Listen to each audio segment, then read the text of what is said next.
video will be for all 3 of the lessons in your pack, so make sure you pause when I ask you to, ready for the next lesson. Okay, lesson 1, today we're looking at adding the suffix full. The suffix full is added onto root words to show that it is full of it, but make sure you notice that the suffix full only has one L, whereas the word full has 2.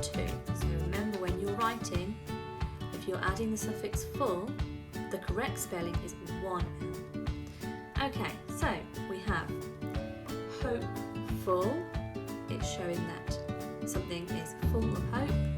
Sorrowful, again, has been added, full of sorrow. Joyful, again, full of joy. Okay, there is one spelling rule that you need to bear in mind, and that's if the word ends in a Y, you need to take off the Y and add an I, which is often the case with words ending in Y.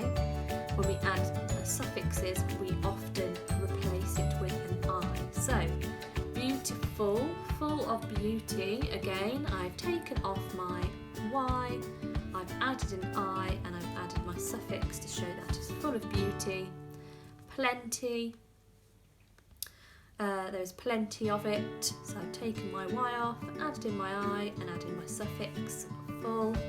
Last one, pity, full of pity, taken off my Y, added in an I, full of pity, pitiful. Okay, pause the video now, ready for your lesson 3.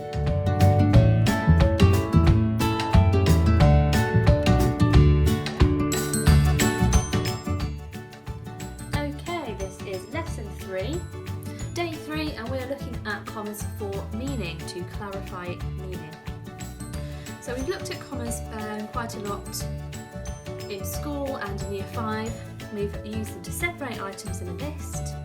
We've used them after a frontal adverbial to separate it from the rest of the sentence. We've used it to indicate extra information, and we've used it directly after direct speech to punctuate.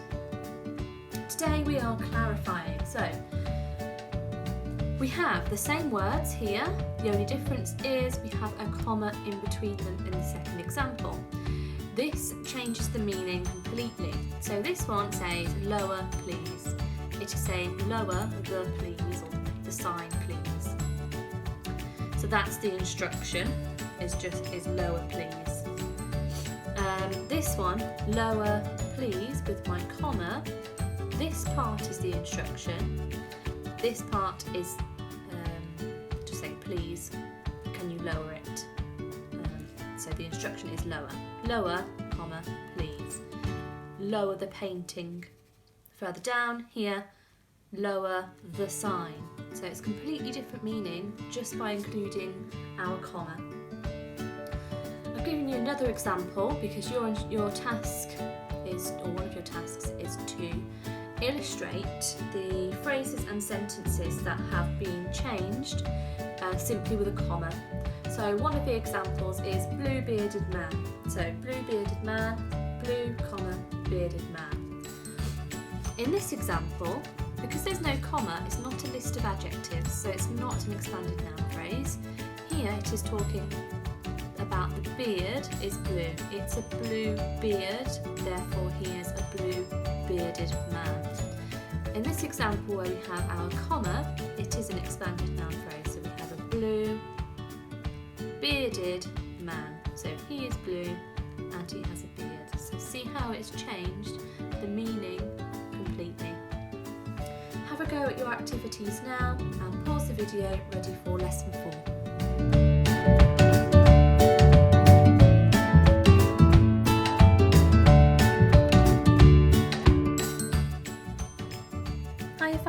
Okay, this is lesson 4, week 4, and we are doing our collect it now.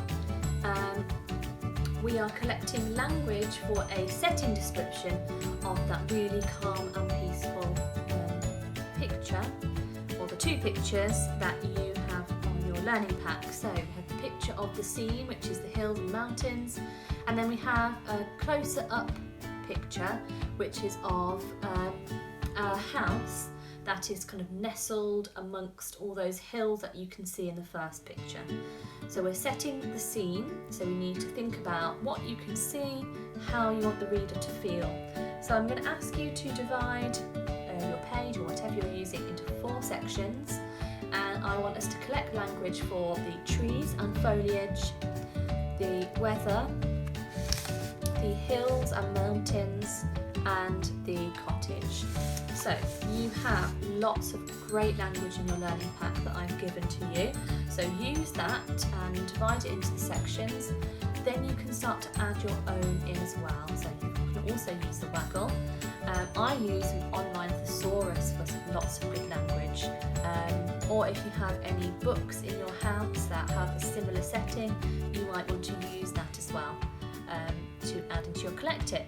So remember, your collect it is a really important stage in the writing, because when you come to do your planning on your writing, you can just take these fantastic phrases that you've come up with and put them straight into your plan. Okay, right, I'll just read through what I've collected to give you some more ideas. So, I've talked about the routes on the path. I said the routes that not the pathway. And then I changed, I thought, okay, so not, what can I have? Obscure, which means hide, or line the path. I could have the trees talking about their leaves are spangled with gold and green. And also, something else that is very important is using personification metaphors. I said branches that reach. So trees don't really reach because they're not an animal. But I've used it to really help the reader visualise those stretching branches that are really reaching up high towards the sky. Also important is to use similes, so as clear as crystal, a cloudless sky, and clouds drift across. So something really useful would be to think about different verbs that you can have. How are the clouds moving? How are the trees moving? How is the sunlight lighting up the scene? Okay, again thinking about see and how. How's it moving? What can you see? Okay, then my hills and mountains are as far as the eye can see, because in the picture some of them look really, really small, which means they must be really far away. I've said craggy mountain tops. They line the horizon, and I said ridged mountains. Final section is to describe the cottage. So I've said a small round door. I said that it's covered in grass, and I said it's tucked away because it's tucked away in the side of the hill. So have a go now.